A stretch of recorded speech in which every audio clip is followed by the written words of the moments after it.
It's been said that there's nothing better than being an artist, and I would have to agree with that. Hi, my name's Lon Brower, and I'm an oil painter.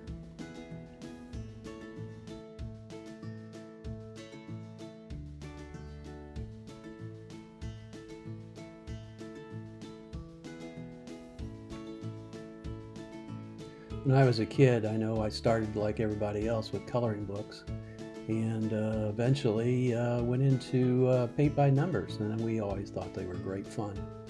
But maybe there's something there in that concept of finding shapes and just painting them in that can make what we do as painters much easier. If we take a scene, any scene, it doesn't matter what it is, and break it down into its basic shapes, and then we just fill it in.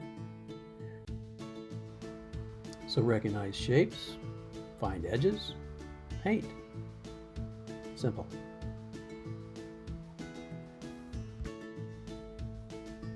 Let me offer a simple example of what I'm talking about. Simple still life.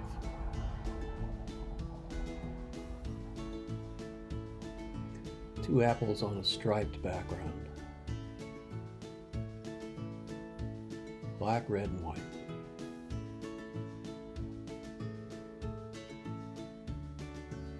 And there you got simple shapes right there. We started with a rectangle, we put two circles in, and then a triangle, and now just drawing the stripes.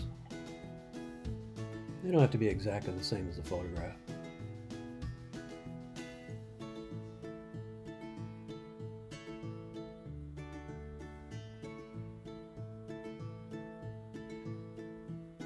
It's confusing if I don't mark out which ones are black and which ones are white.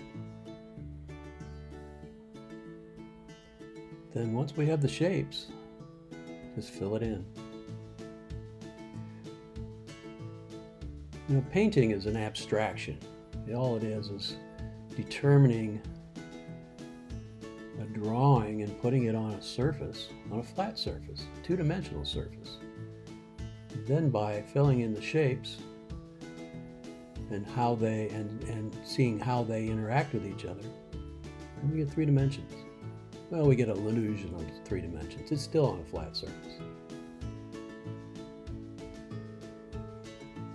Now these apples could be, I could find edges to show planes, and I'm sort of doing that here where I'm wiping things out.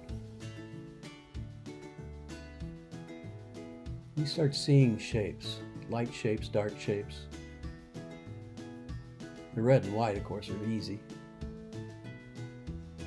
There's something mechanical about this that I really enjoy. Find your edges to the shapes and just fill them in.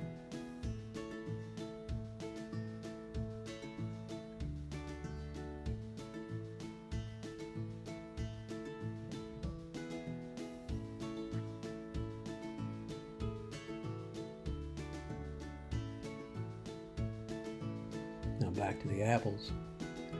It's a straight cad red I'm putting on there. I think, this is a very limited palette. We've got a yellow, a red, a black, and white. It's a Zorn palette, modified Zorn. For this subject, that's all we really need.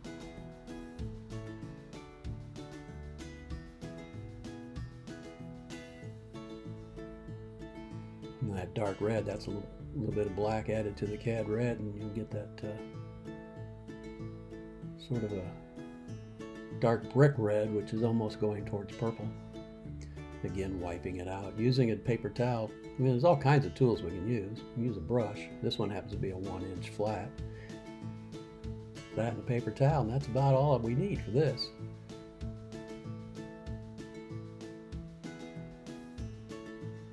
It's funny, this is put on the first layer, and the second layer comes on, and you can see I'm actually putting more paint on top of paint. Oil paint doesn't need to dry.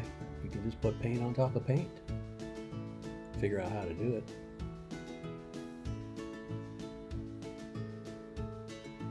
Come in with a little smaller brush and see if I can round these apple shapes up a little bit. I like the broken edges. That's just something I do, and I think it's something that gives a lot of interest to the subject matter. And the same way with the stripes. They read as stripes, although they don't have hard edges. You know, we come right down to it, when we look at things, we don't see hard edges.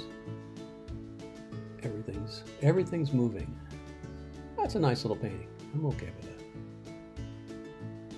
There's a few other things that I've worked on recently.